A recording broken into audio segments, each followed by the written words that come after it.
நம்ம நாட்டு பிரதமர் நரேந்திர மோடி அவர்களுடைய சொத்து மதிப்பு தெரியுமாங்க? வெறும் 3,2,00,000 ரூபாங்க.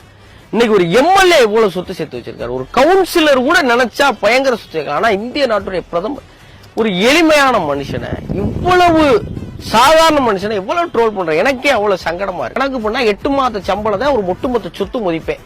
அப்ப முன்னாடி வாங்கின சம்பளத்தை என்ன செஞ்சாரு? ஏதாவது ஏழை எளிய மக்களுக்கு கொடுத்துருப்பாரு. நீங்க அதை தான் கவனிக்கணும். ஒரு ஏழைகளுக்கு செய்யறத கூட வலது கரத்துக்கு அடுத்து கொடுக்கறது இடது கரத்துக்கு தெரியக்கூடாதும்பாங்க. அப்படி செய்யற ஒரு நல்ல மனுஷனை இவர் தெரிஞ்சுதான் பேசுறாரா இல்ல தற்கூரித்தனமா எதையா உளறிக்கிட்டு இருக்காரான்னு தெரியல. அரசியல்வாதி எல்லாம் வெளிப்படையா காட்டுவானா தன்னோட சொத்துக்கள் இருக்குன்னு கணக்கில் காட்டுவானா?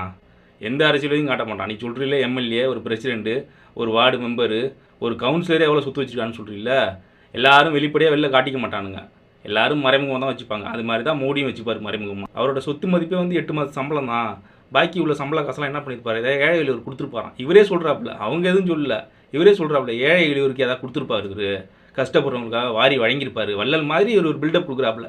கொடுத்துட்டு என்ன சொல்கிறாப்புல, அதாவது இந்த கை கொடுக்குறது இந்த கைக்கு தெரியாமல் பார்த்துக்கிறது ஆளு மோடி.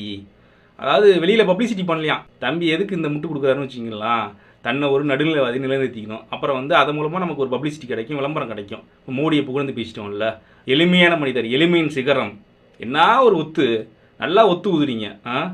இதை கேட்டால் மூக்கால சிரிக்க முடியாது, வேறவனாலாம் சிரிக்கிற மாதிரி இருக்குது நீங்கள் பேசுகிற பேச்சு.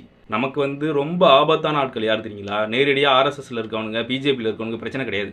அவன் நமக்கு எதிரி, நமக்கு யாருன்னு அவனை தெரியும் பார்த்துங்க, அடையாளம் கண்டுபிடிச்சிடலாம். ஆனால் அந்த மாதிரி தற்குறிகள் இருக்குல்ல, தன்னை நிலைநிறுத்தி கொள்ள விளம்பரத்துக்காக நடுநிலை வேஷம் போடுறானுங்கல்ல, இவனுக்கு நாளைக்கு காசு கொடுத்தா அங்கே போய் மாரடிப்பானுங்க பார்த்துங்க.